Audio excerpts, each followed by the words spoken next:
Hello, everyone, and a very warm welcome to the stream. This stream is in English language. Most of my streams are either in Azerbaijani or Russian language, but this time we decided to address to the international public, to international organizations. We know that probably the number of views will be less than if we did it in Azerbaijani or Russian language, but still we believe that we have to embrace wider public, including international organizations, staff and embassy staff working in Azerbaijan and in the region. My guests are two key figures from the newly set up Azerbaijani Popular or People Parliament. In Azerbaijani, it is Azerbaijan Halk Parlamenti. Platform which unites opposition voices in exile, but also some members are inside the country. And I am delighted to present and to you chairman of the parliament, Arastun Oruclu, and executive board member, Mr. Abid Qafarov. Both of them are our friends. We are our friends, and if they don't object, we will call each other on the first name. Do you have any objection, or it's okay? Absolutely, it's even much easier and much better for our discussion. Yeah, and gentlemen, thank you for accepting my invitation, and I would like to take this opportunity to thank both of you for the opportunity to speak before Parliament last week. And I sincerely enjoyed the atmosphere, the questions, and I spoke on foreign policy of Azerbaijan, regional issues, and Iran. That time it was a very hot issue, but we see that now agenda is changing all the time. It was Iran, now Greenland, Ukraine is somewhere on the third place, and it was really I really enjoyed and atmosphere. Inside questions, your comments, and I hope to be invited again in the future. For our audience, we will explore the Azerbaijani Parliament, People's Parliament structure, vision for the future of Azerbaijan, how you see the parliament and the future of Azerbaijan in general, not from only parliamentary perspective, but from perspective of future of government and how it should be ruled, how corruption should be fought, one of the biggest, and other issues,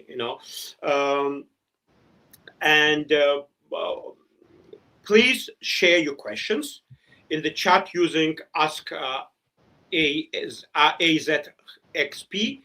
and we'll try to to follow and to answer the questions. Maybe at the end we will leave the place for questions. I'm surprised that we already have questions in English. Good evening to all viewers and distinguished guests. It's great to have you here. Great. Thank you very much. I am surprised, in fact, that we have already 2 or 3 in English. It's great. Freedom to Azerbaijan, very vast, vash command, uspехов. Absolutely fantastic. I'm very happy. So we started very good. Let's begin. If you don't object, my first question is to chairman of the parliament.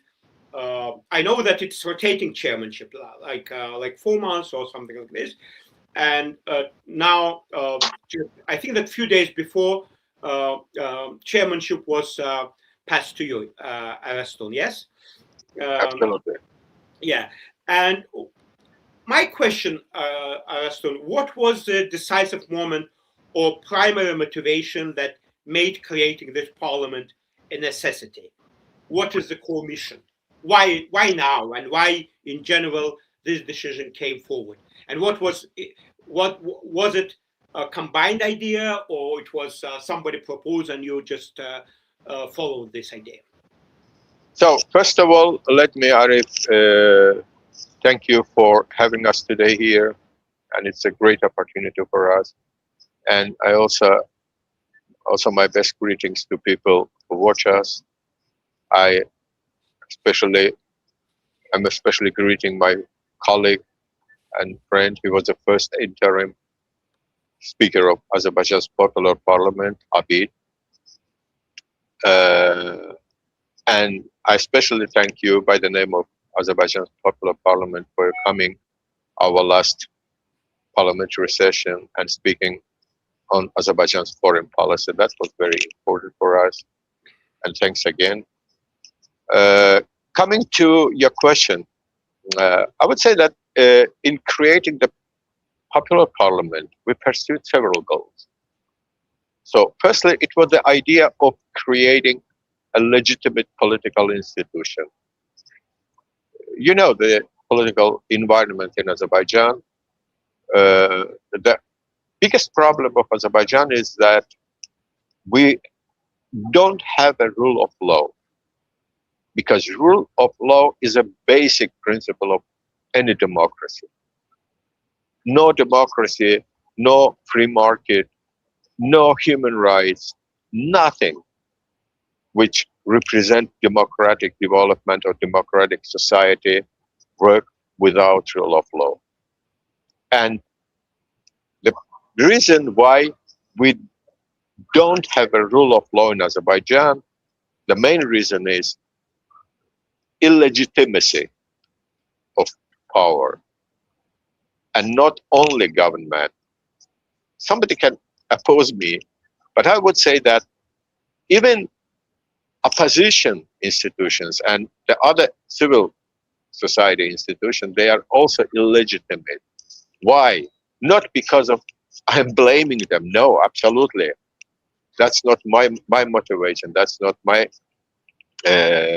task to explain, to accuse opposition. The problem is that the legal framework does not allow any institution to be legitimate in Azerbaijan.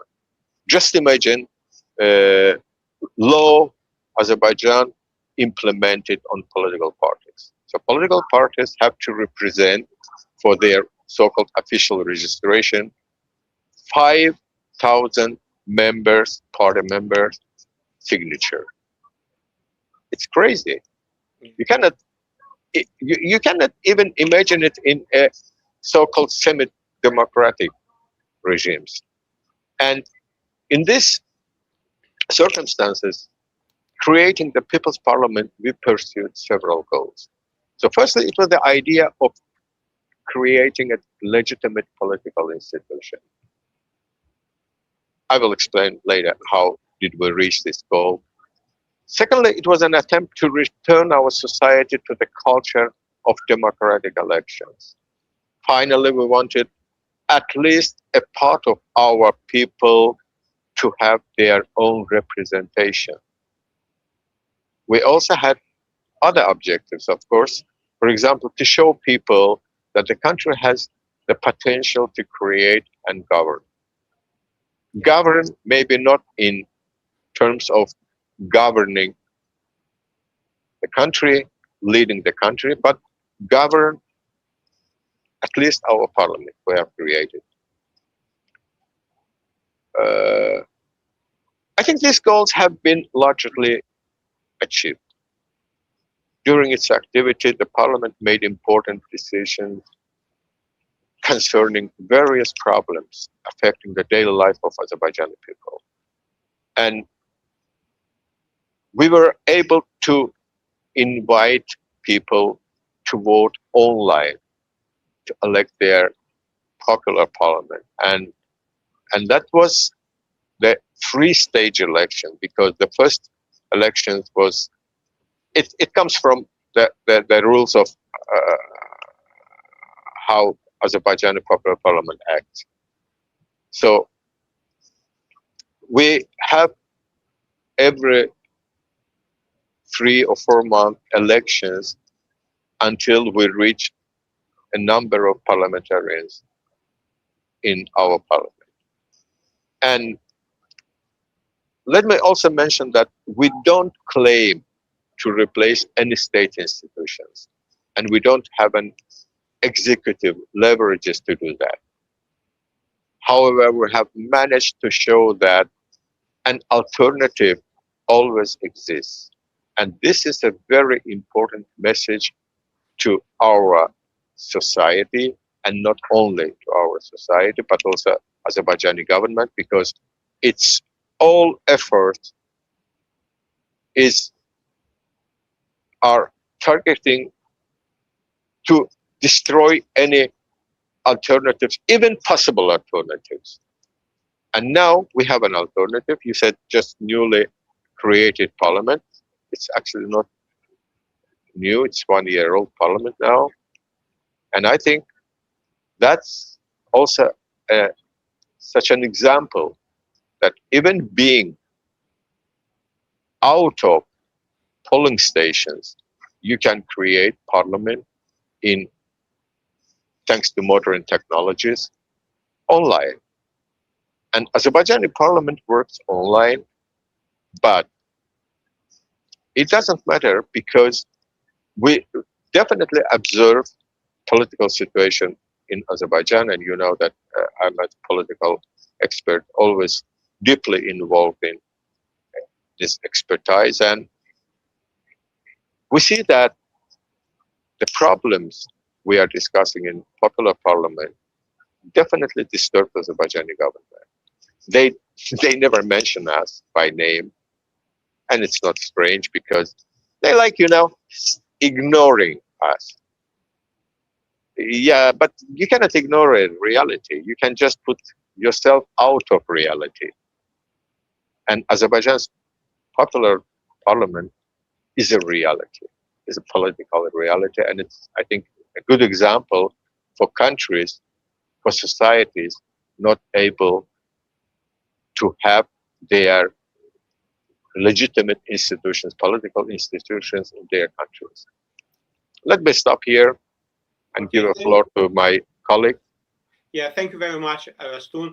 I am surprised that in very short time, we just started 10 minutes ago and over 70 people are watching us. Please like and share this stream so that more people can join and listen our platform. And I'm also surprised that there are questions and comments in English. This is also very encouraging, and it means that we have to continue this tradition of having programs in English. You said that I followed your election process. Of course, it was online. It was with using modern technologies, but it was very transparent. Sorry, interrupting you. It was free and fair election. Yes, Legally free and fair election. Yeah, it is. We have seen how elections were organized to the official parliament, which was appointed by the presidential administration, but you are all independent people. It was free and fair elections. I do confirm this. Abid Bey, do you agree with Arastun assessment, or would you like to add something? Firstly, Arif, I'd like to thank you for the invitation, and I'm greeting you and also the followers of your channel and the people who are watching us. And also, I'd like to thank you for accepting the invitation to come and deliver the tremendous speech regarding the regional political case or situation around Azerbaijan, especially what's going on in the region. And I think we need to continue our good work on the cooperation and collaboration. And I think we should unite all our efforts to save our nation and our state in future, because as we know, lots of problems are coming ahead.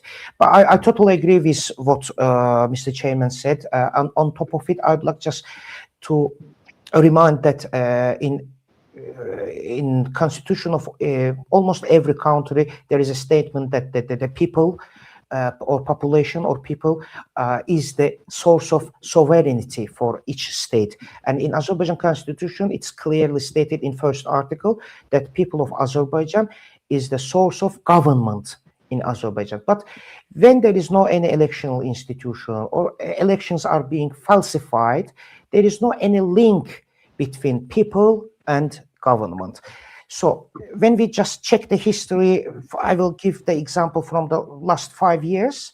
For example, in 2020, elections for the parliament, or in 2024, presidential election or election again for the parliament, they've been totally falsified, and actually we can observe it by just simply having a look to the reports from United Nations, OSCE, or PACE, or European Parliament.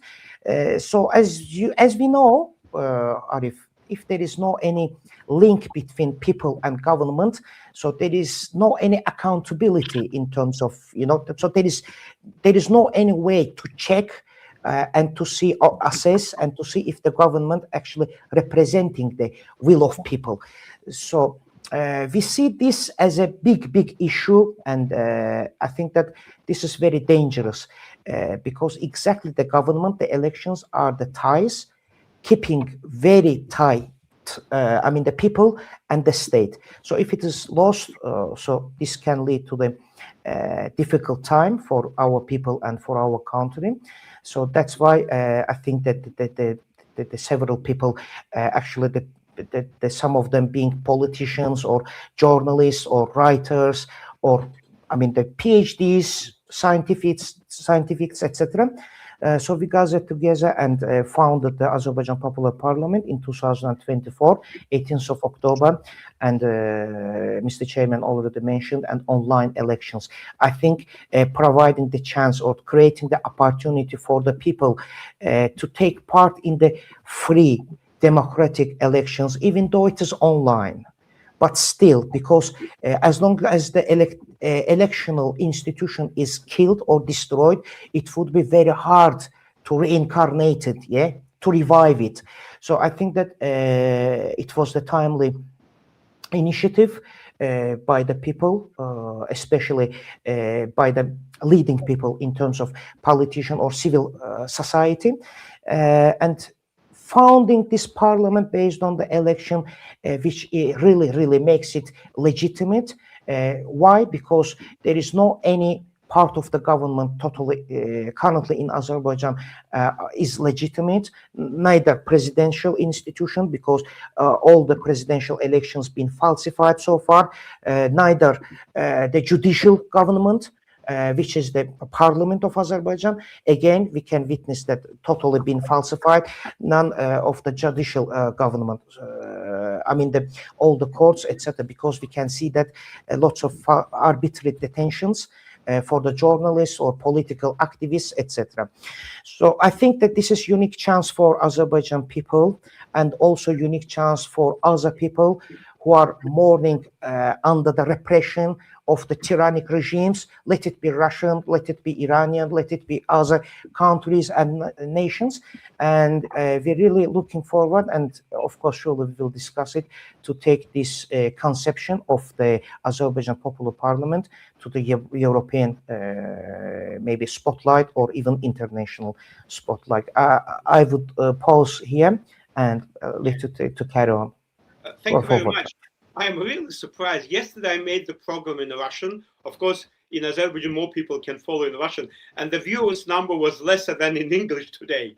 Over 100 people are watching this program. And I'm really surprised, and I'm really appreciate that we started this initiative. Probably we have to do it at least 1 or 2 times a month. If we can do it more, it will be even better. So that people from other countries know that there is a channel which brings opinion about what is going on in Azerbaijan, but also in other regions, because we have absolutely amazing experts on Middle East, on Iran, on Turkey, and to know how people feel and see the situation from inside, is very, very important.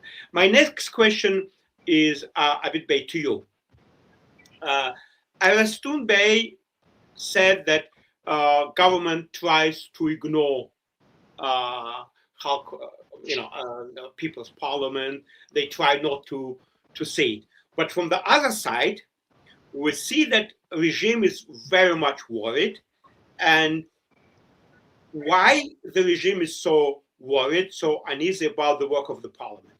I know that some members of the parliament have been arrested, sentenced. I know some of you are in abroad. They cannot reach you, but they sentenced, including you, Abid Bey, to how long term? 12 years or something like this. 8 years for me. 8 years for me. So that you are. It's standard, 8 years. Okay. And I know some have been arrested, others been persecuted and threatened. Why they are so worried? If they ignore you, and from the other side they try to frighten you, why is it happening like this? Thank you. It's a great question, Arif. I'd like to split this question into two parts. Firstly, why government is afraid of Azerbaijan Popular Parliament, and second part was, could you please repeat? Why they are so worried. Not seeing us. Yeah. They Arastun Bey said that they try to pretend. They pretend. Yeah, they totally pretend agree. that they don't follow you, but from the other side we see from their reaction that they are really worried. It makes them very uneasy, very worried, and very concerned about that. Otherwise, they wouldn't give you 8-year sentence. And Arastun Bey was called to give, to Baku to speak before, prosecutor. Why do you think that they're so worried? Yeah, thank you, Arif. I think we need to look, wider to the picture and what's going on in Azerbaijan. So why government is afraid of Azerbaijan Popular Parliament? If this statement is true or not, yes, it is true. Azerbaijan government is afraid of Azerbaijan Popular Parliament, but this is not the entire truth. Azerbaijan government regime is afraid of any systematic and institutional oppositional structure. Let it be political, let it be just for civil society, human rights defending, etc. Let me prove it. We have about 400 political prisoners. It used to be exactly 400, but with recent ammunition, but not so much political activists, but let's say it's more people, religious people they're released. So that's why the number of political prisons reduced to 340. But anyway, when we analyze this list, may I ask just maybe for the microphones, because there is some noise. Thank you. So the government is arresting everyone.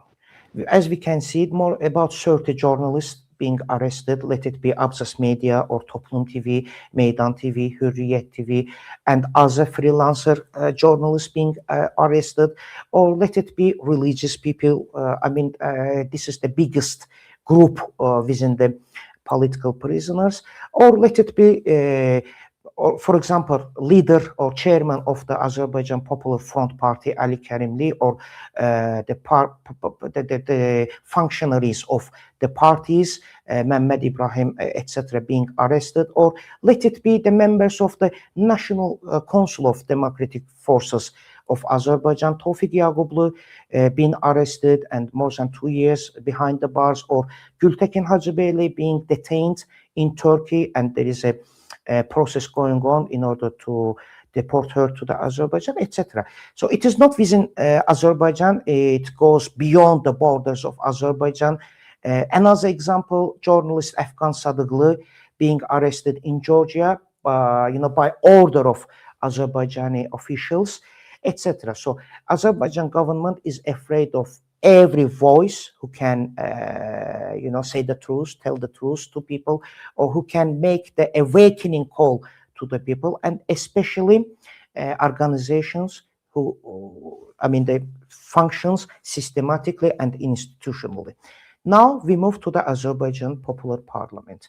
Why government is afraid of Azerbaijan Popular Parliament? Firstly, yes, we are not alternative governmental structure, but we want to provide the alternative for the regime in the way that people can see that they are not alone. So it is not just group of people who oppressed the people of Azerbaijan or state and ruling Azerbaijan with the rule of jungle. Yeah, there is no any rule of law in Azerbaijan. There is no any court. There is no justice. Not just justice. There is no even the capital of J of justice in Azerbaijan.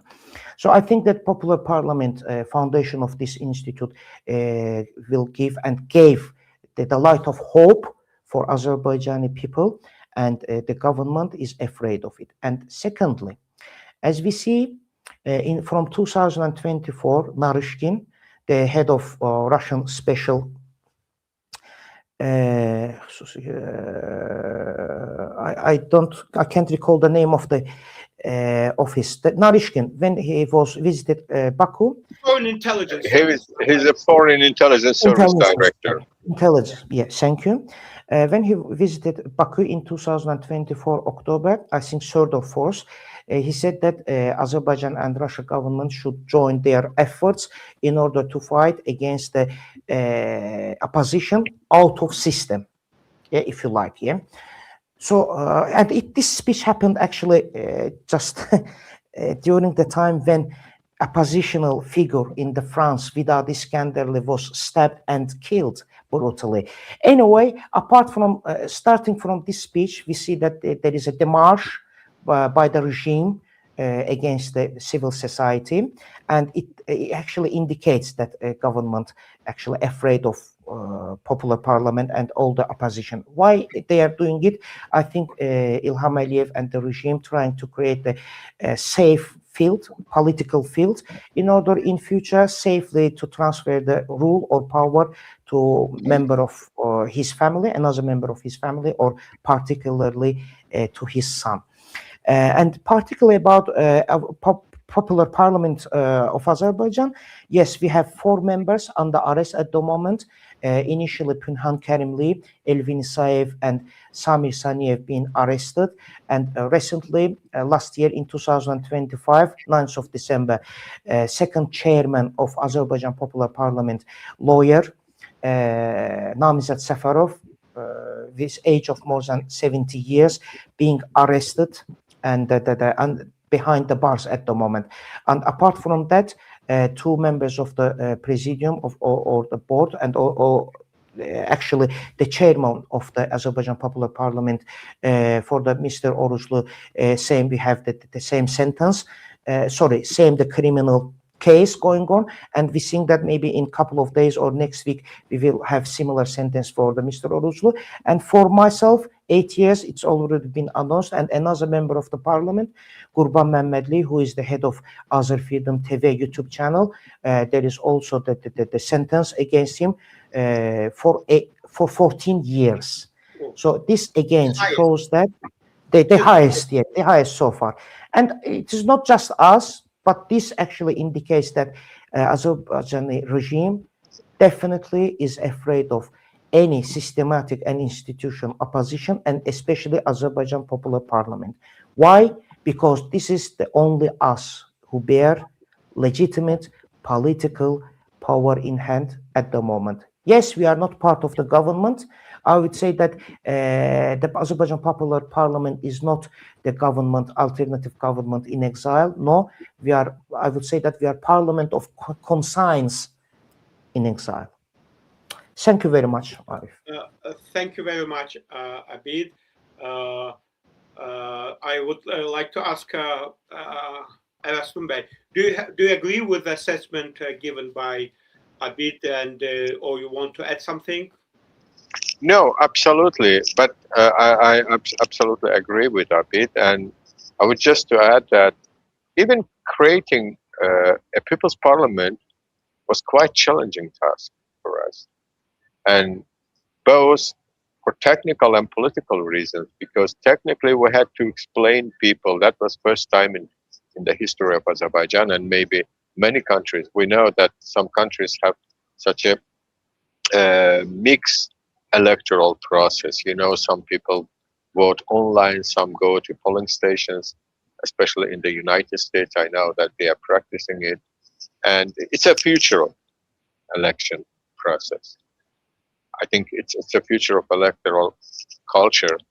Uh, and we had to explain people, you know, to explain how to vote, how to go online, how to register, and so on. That was a long way, and now our partners, our friends in an initiative group of creating parliament, they invested so many efforts in this process, especially Abid was very active in this period. But that's the technical part of challenges.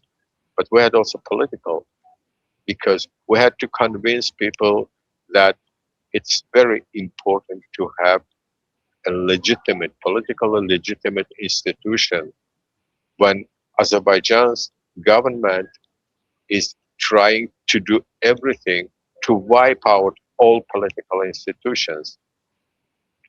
I would even call this political cleansing, you know, because they don't have, they don't need to have any alternative, even something maybe theoretically alternative in future, and both within the government and out of government, you know, and in out of government they have non-systemic opposition, which is actually you know, represented as small groups, political groups.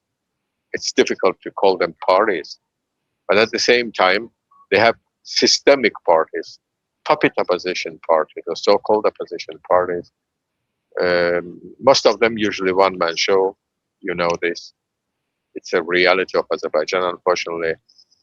But we had also another problem, that government was trying, ignoring us, while ignoring us at the same time. Government was trying all this period to destroy popular parliament. We faced at least two efforts, and very well organized effort, but we prevented it.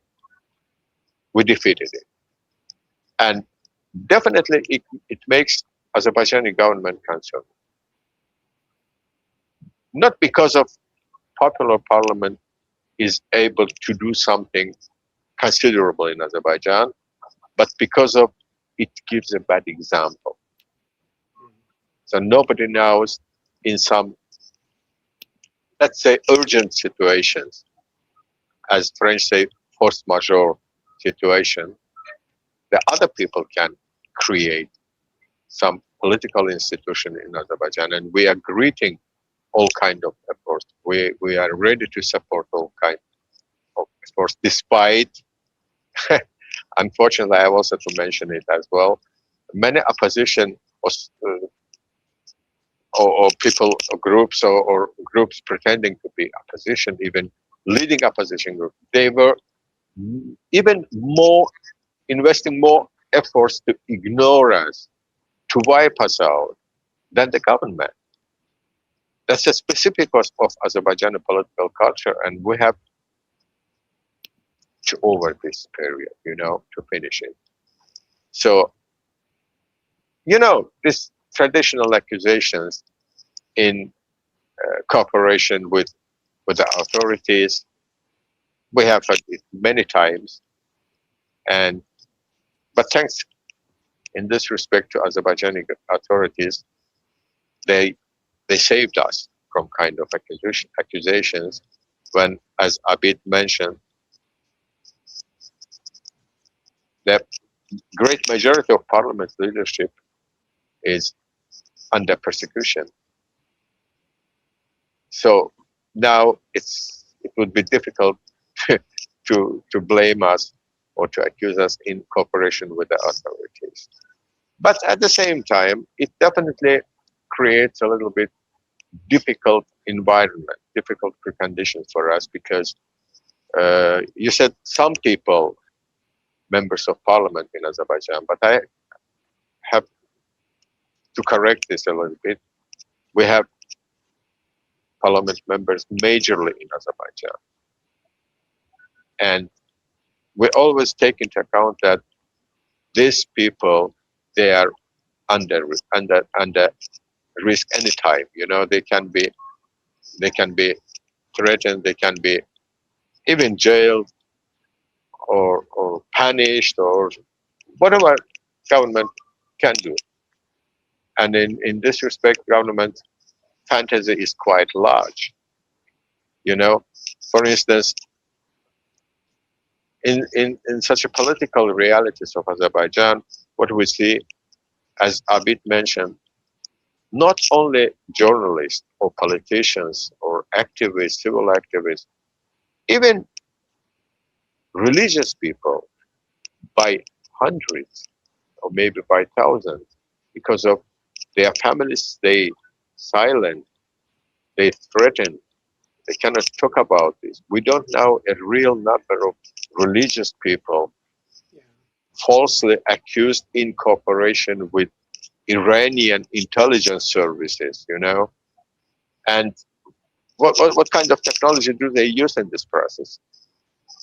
They are using their puppet media or propagandist media, accusing people in any crime, regardless they committed this or not. So many religious people, when they were detained, they were firstly accused in cooperation with Iranian intelligence, you know, behind and hiding this behind the so-called patriotic sentiments. Wow, they are traitors. They work for intelligence services, foreign intelligence services. They work for foreign governments. We have this seen a Tartar tragedy, Tartar massacre, happened in 2017, when about 2,000 Azerbaijani army servicemen were falsely accused in cooperation with Armenian intelligence and massively, brutally tortured. So as a result of this crime, it's a really crime, it's a crime against the humanity. And it must be, and I'm sure it's going to be a subject of ICC, International Criminal Court, because it's not a crime against Azerbaijani people, it's a crime against the humanity. They killed 14 servicemen. Unbelievable. And Azerbaijani Prosecutor General Office reinvestigated this crime because of there was public demand. And by the way, Abid, Gurban Mehmetli, I, and many of our friends, they were leading in this public investigation. They had to start a new investigation, but what happened? They arrested just some little figures, about 10 people, who were technically providing torture, but all people organized this crime, starting with Minister of Defense, Chief of Staff, Head of Chief of Staff, Prosecutor General, Director of State Security Service. They were even, you know, increased in their ranks, in their positions. It's unbelievable, but it happened. And even today, Azerbaijani government ignores to admit that there are many crimes committed by official government institutions. I would like to mention what's going on with journalists. So Abid has already mentioned Meydan TV, Abzas Media, Toplum TV, and others. We have Meydan TV. We have tens of journalists in jail today, and they all were accused of smuggling. That's something new, because before, critics of government were accused in drug trafficking or drug using, but today they found out such a sophisticated method, if we can call this In this way. brackets, sophisticated. Yeah, because and the only it's really amazing how do they found out kind of accusations. In almost all government officials by this way could be accused in smuggling, like they have done it with journalists. What was the evidence of this crime? That they found out some money in their homes, some €1,000, dollars, or manats, national currency of Azerbaijan. By this way, you can search homes of Azerbaijani government officials and you can find millions of cash in their homes. Or you can do the same with, their spoiled kids driving $200,000 or $300,000 cars, expensive cars, and you can find out in their pockets tens of thousands of dollars for their daily spends. So, does this mean that everybody is a smuggler? No, they even themselves know that this is all, crop, But at the same time, they have another standard for politicians. What do they say?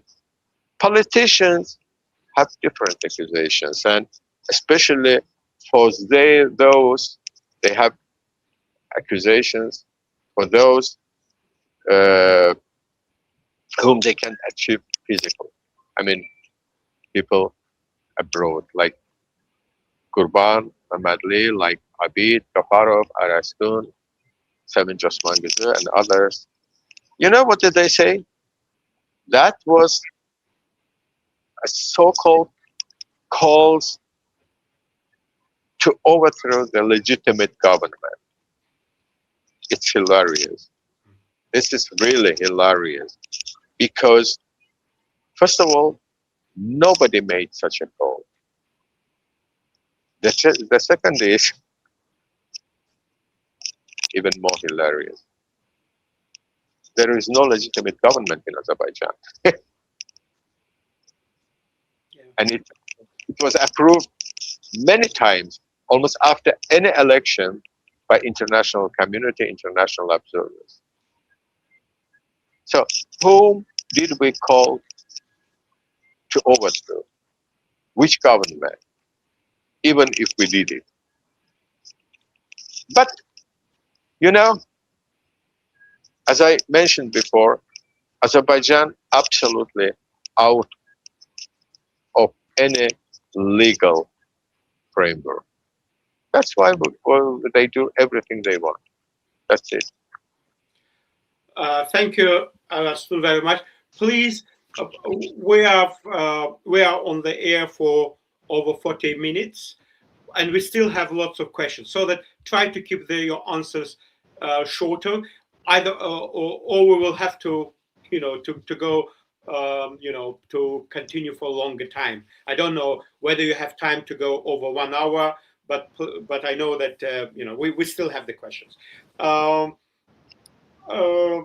My next question is to Abid. By the way, both of you mentioned political prisoners. There is, banner which is continuously going on all my programs with the names of most known political prisoners like Tawfik Yagublu, Anar Mammadli, Azar Gassamli, Rifat Safarov, Bakhtiar Hajir, Emin Ibrahim, Alaskar Mammadli, Akif Gurbanov, and this young journalist Arastun mentioned about, the young ladies, most of them are between the age of 20 and 30, Some of them just started journalistic activity, and it was their first steps, and they're put in jail. How shame is on the government. It is a shame. I apologize, Arif, for interrupting you. And these people, they absolutely falsely accuse young ladies, women, sent them to prison, and after that, they talk about national moral. Absolutely. It's absolutely immoral. Absolutely, yes, I do agree. I do agree. It is young ladies.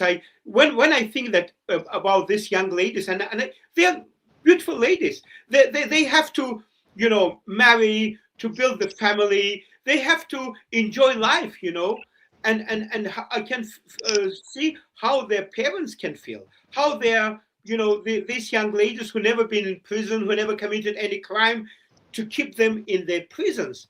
And I am also surprised how strong they are. Even in the prison, during the court hearings, they stand proudly. They don't bend. They challenge the regime, and they say that we are not going to bend. We are not going to surrender. We continue our fight, and it is absolutely tremendous. It gives the hope for the future of Azerbaijan, because probably these young ladies give the hope for Azerbaijani people. Like in many revolutions, in Iran, we see how young ladies are active, and we see the same in Azerbaijan. These young journalists, how strong they are.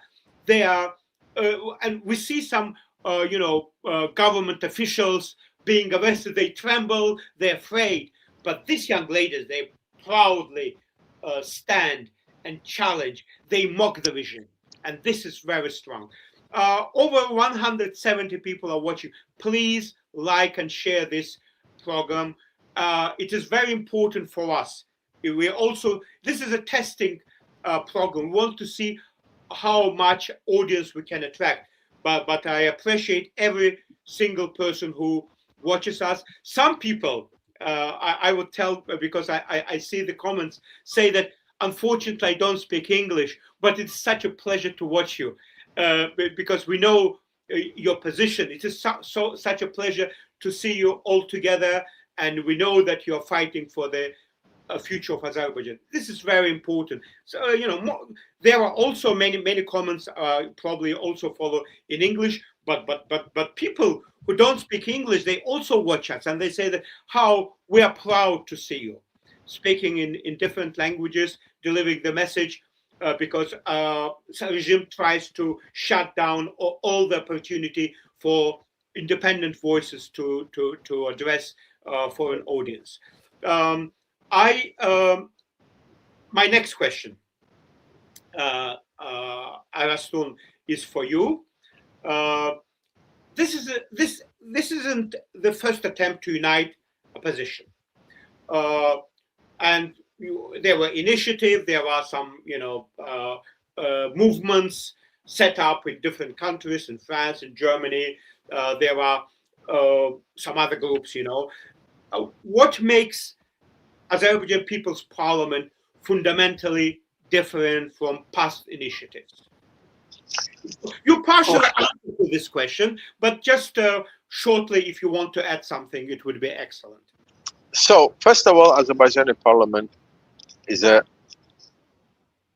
elected institution. So that means Azerbaijan Parliament, popular parliament, is open for everybody, regardless of their political position, their beliefs, their nationality, ethnicity.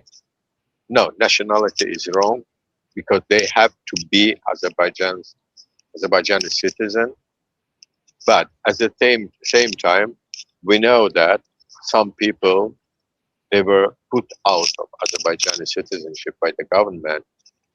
We even agreed that people who had Azerbaijani citizenship earlier, they can come and join the parliament. You just need to go to election process and get enough votes, like in an election, and become a member of Azerbaijan parliament. We are open to any discussion with any political institution. That's my first point. We are open for cooperation with any international institution. I definitely mean international democratic institutions. First of all, European institutions. You know, Arif, international cooperation is very important, especially today. And in this respect, I would like to mention the next. Our founder fathers defined Azerbaijan's path 100 years ago. 100 years ago, when most of the population of Azerbaijan had even no elementary education. And our fathers decided that we are going to be a part of Europe, but not Central Asia like Asia like Ilham Aliyev is doing today. He declared Azerbaijan as a part of Central Asia, you know. It's ridiculous. Our country wants to be a part of civilized world. And I think my people deserve it.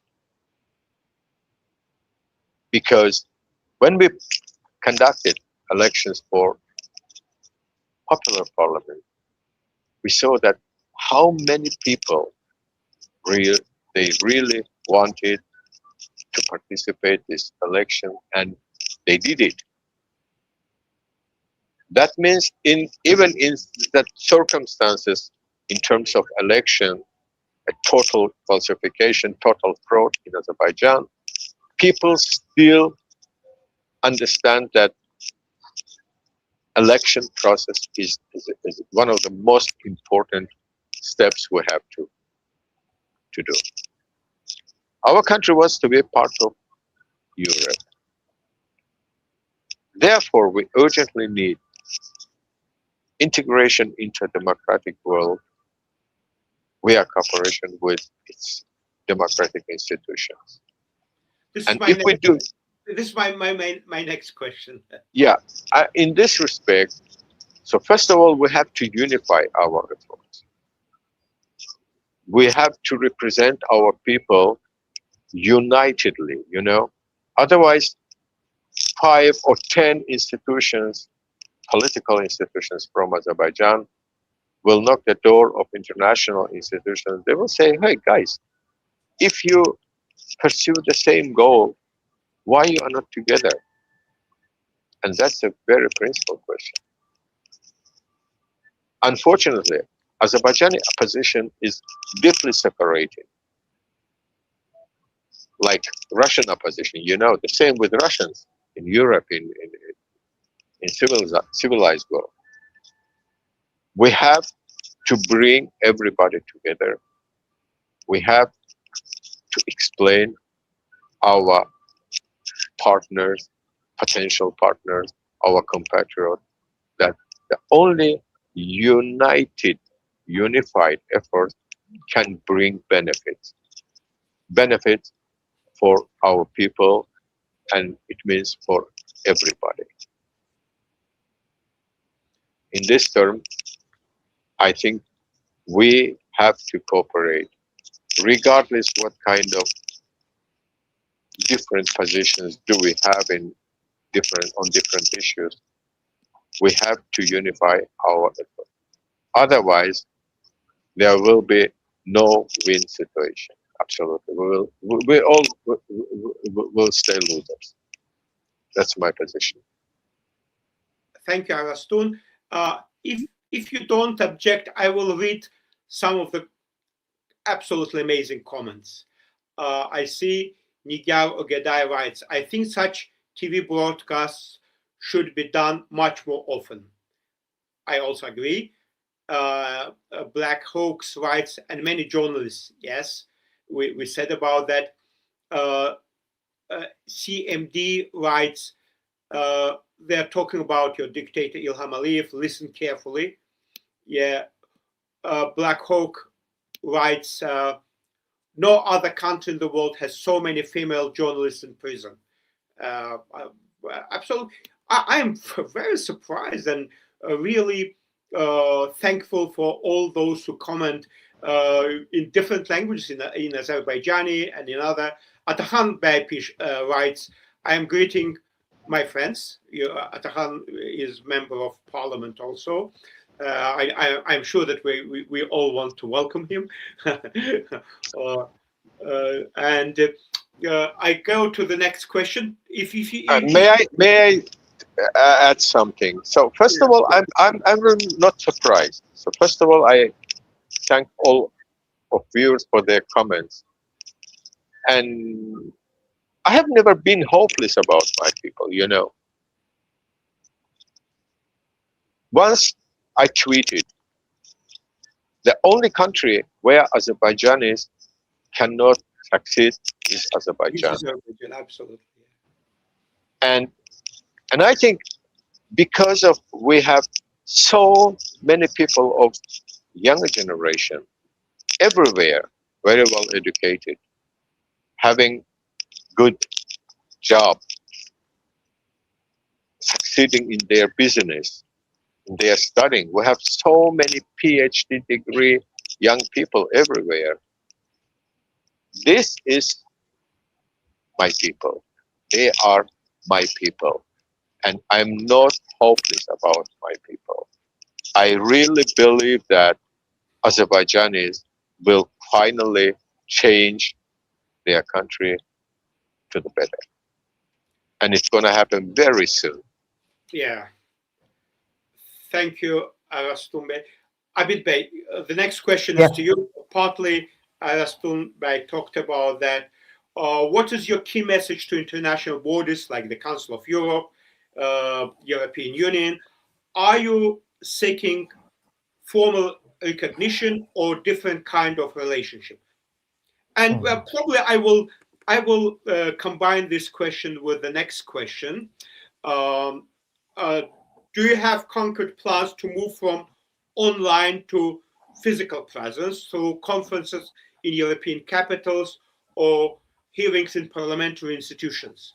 Do you have plans to go beyond this online platform and organize, different events in different? We talked about that, but please, the floor is yours. Thank you, Arif. Firstly, I'd like to bring into the attention again and repeat that in the Constitution there is a statement that source of sovereignty is the people of Azerbaijan, and this was breached for last decades, for last 30 years. And this was reflected in the reports of European and international organizations like United Nations, or OSCE, or European Parliament, European Union, etc. And actually, in the reports, those organizations been criticizing Azerbaijani regime, and it was actually on purpose, actually because all the elections being falsified, and because of this dictatorship and the not abusing all the democratic rules and the requirement of the laws. And as a result of that, the European Union actually decreed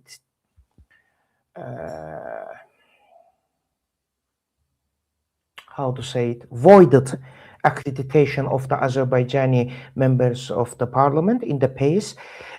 But I think it is not about the state. Each nation has the right for democracy, and it is clearly stated in the Charter of the United Nations from 1945 in the Article 1 or 2, if I'm not mistaken, that every nation has the right for the self-determination, which is actually basic core of the democracy.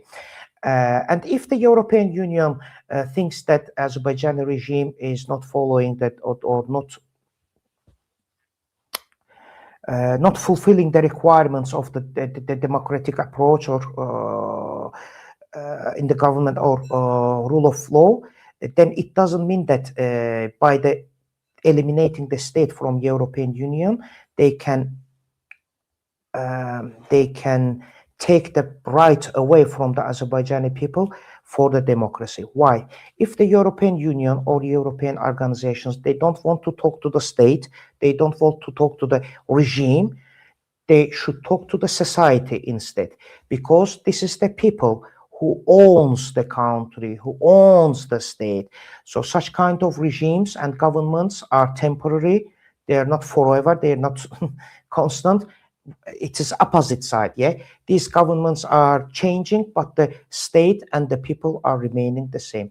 I think there is no way that European Union or international organizations will take this right from the Azerbaijani people. And yes, Azerbaijan Popular Parliament is legitimate political structure based on the representation of Azerbaijan people in the parliament. Yes, we are struggling, we are fighting for the democratic principles, we are fighting to bring the rule of law back to the state for the people in order to avoid future scenarios, possible scenarios like in Syria or in Iraq. And I would like to make a call or ring the bell for international audience that we need to be very careful in this place. Why? Because that similar scenario happened in Syria or in Iraq, because there wasn't any institutional opposition alternative to the, let's say, Saddam Hussein regime or Assad regime. So that's why it led to the, the bloody, the fights, the wars, etc. And lots of people lost their lives. But for Azerbaijan, we have no luxury for this scenario. And in advance, we need to make all the preparation, and we need to make all the calls to the international and European organizations. Yes, for this time of the period, maybe we cannot insist for the representation for the Azerbaijan people in the PACE or European Parliament for this stage, but at least we should start our dialogue, and all the international community should, they pay attention to the Azerbaijan.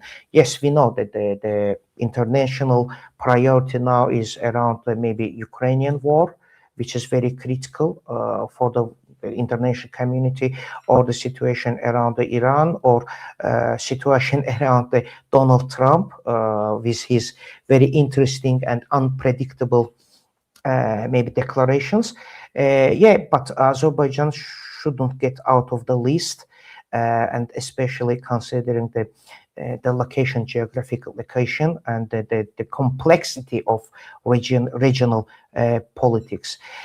So at least maybe to start the dialogue, to start the cooperation, and as Mr. Chairman already mentioned, we adopted lots of resolutions, lots of declarations around the human rights in Azerbaijan, and we insist to build the institutional opposition who works on the not just seasonal operation, but on regular basis. So for last 1 year, we had about 50 sessions being streamed online, so everyone can get access and adopted the documents, which is high standard. Actually, we have already translated them and sent to all the international organizations. But I'm looking forward to start conversation and dialogue. And in future, I think this should be important, and in the agenda, to spend more time, more attention, and it is not just attention, also support in both ways, in all the ways, what is left in the name of opposition in Azerbaijan. Thank you, Arif.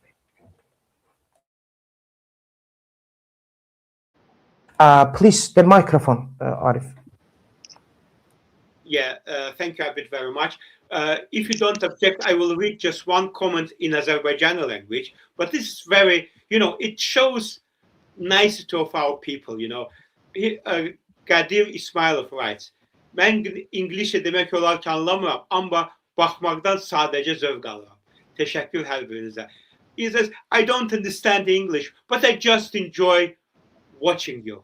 It is such a great, he doesn't understand, but he says that, it is also kind of respect, you know, it's also kind of support, whether you understand the language or not. But all of us continues to talk on different topics. Mostly, this is more or less the same, you know. So that thank you to all of the people who watch us. Arastun Bey, we're coming closer to the end of our today's program. Do you have something to add to what Abid Bey said? Yeah, especially in terms of cooperation. By the way, we are open for dialogue, not only with international community, international organizations. We are also open for dialogue with Azerbaijani government, because Azerbaijan is in a very tough socio-economic situation. It's not about policy only. I mean, political situation only. Because political situation is initiated by socio-economic problems. And Azerbaijan is in a deep systemic crisis. We have to do our best for the success of our country. We are ready to cooperate with anybody, with everybody in this respect, but not those who accept us as enemies. So only bilateral, honest partnership can bring benefits. And that's my message. Thank you. Thank you, Arastun. Probably after today's program, they will be more interested, because they see that we are not for, you know, overturning the government. We are not calling for a riot or something. We say that we have to really start reforming. And if the government really, we see that the government is genuine and really wants to do something, we are ready to support some way.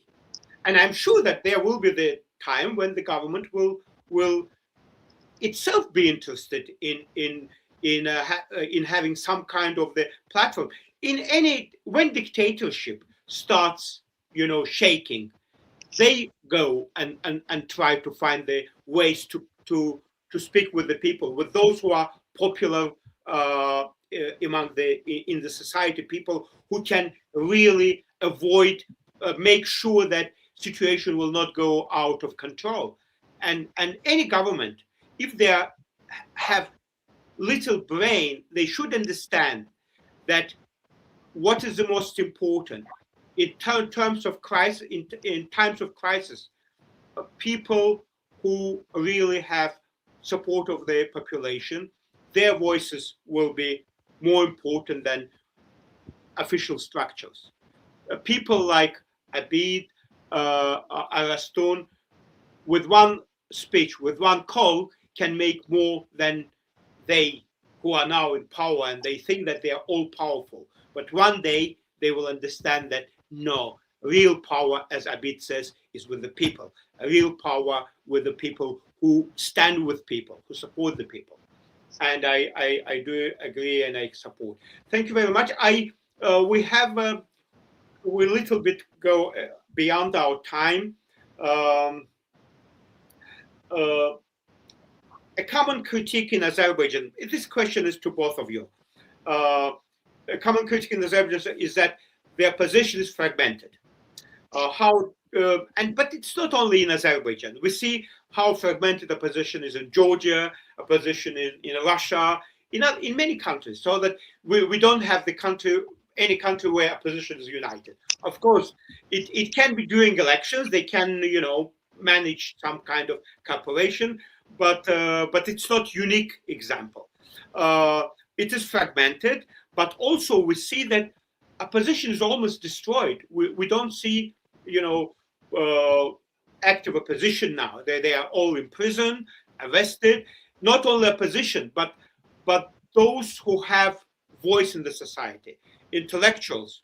I would say that among these people, names that you can see, every of these people on the list are brilliant people who can contribute to the future of Azerbaijan, like Anar Mehmedli, Azar Gassamlı, Rifat Safarov, Bahtiyar Hajiv, Emin Ibrahim. All these people are brilliant. They, if they were in any other government, they would be, star of any government. So that a regime should understand that by pursuing such a stupid policy, they close their own doors. One day they will regret about that. What do you think that how to bring society together, opposition together? Do you think that Parliament is capable of doing this, or you think that there should be wider cooperation between different political forces? Also, Azerbaijan is living in different countries. Why there is some kind of hesitation, maybe fear, because when people see that almost all the members of Parliament have been sentenced to different prison terms, it's also the way to frighten people and to make them to think twice before they join. How you can break this fragmentation and bring different layers of society together? So I will very brief about this. So we have to find out a common ground.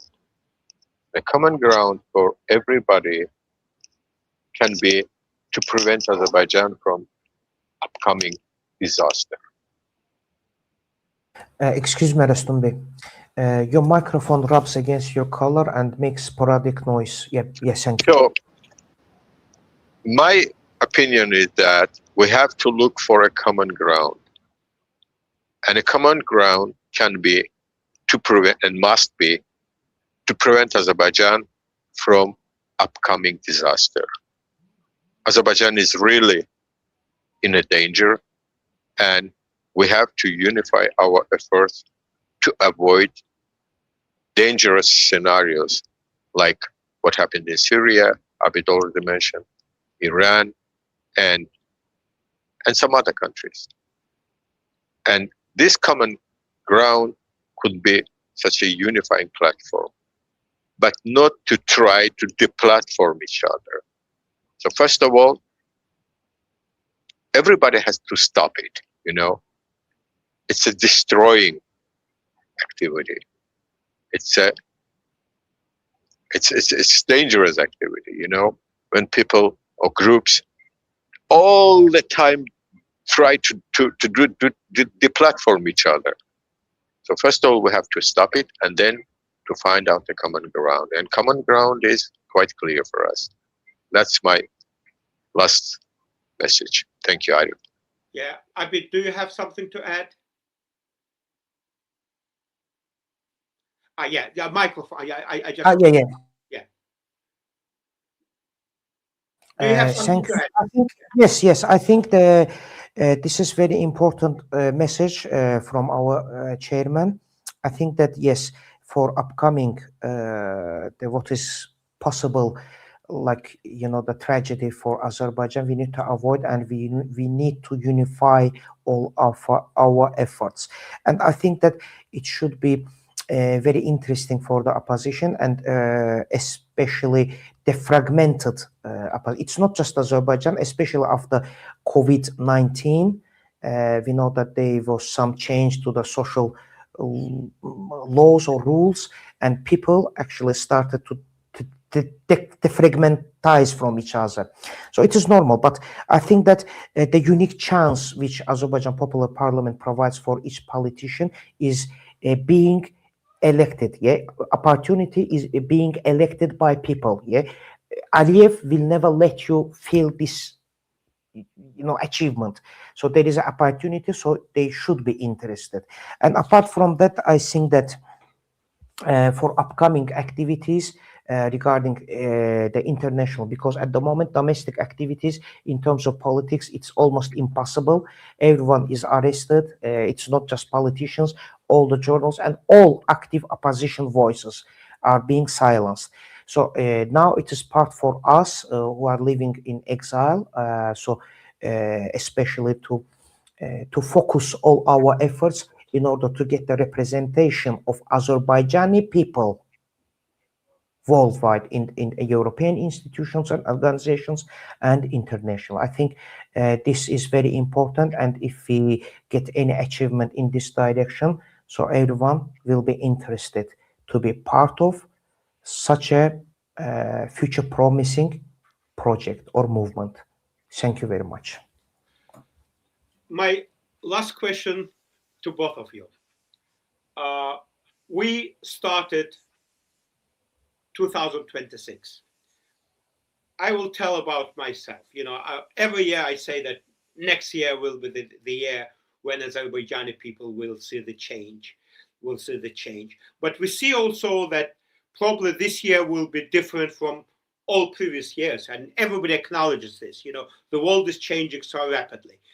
Do you believe that 2026 will be the year of change for Azerbaijani people? And message to the people, last message to our audience, to the people of Azerbaijan. Arastun Bey, you say, and then I give the floor to Abid. I think it will be such a year of changes for Azerbaijani people, but if Azerbaijani people need and want it.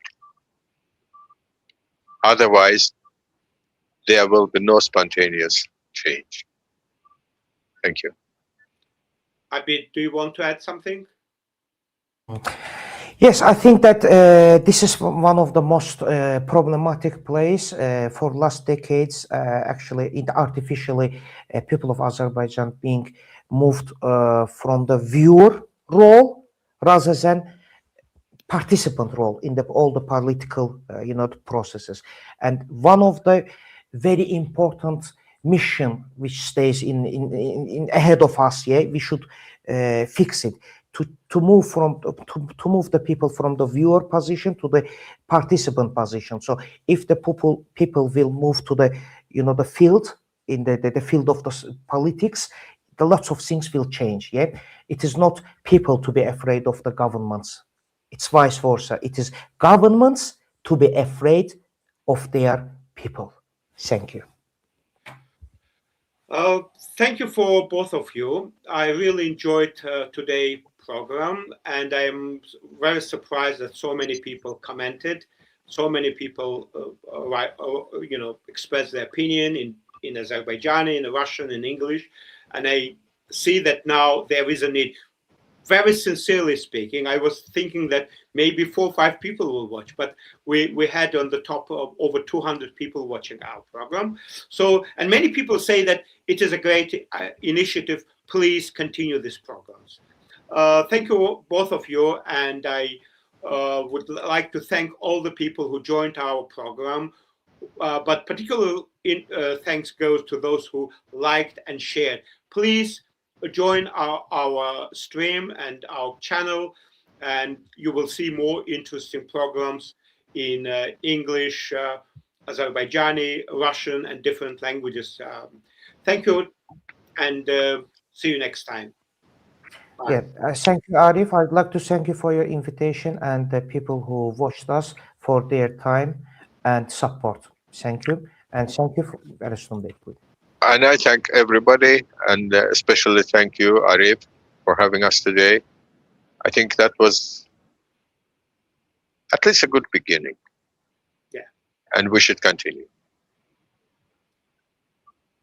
Thank you, and to the next programs, and I'm looking forward. Probably we can think about the next program in different languages. And all the best. Good evening to all of you. Thank you.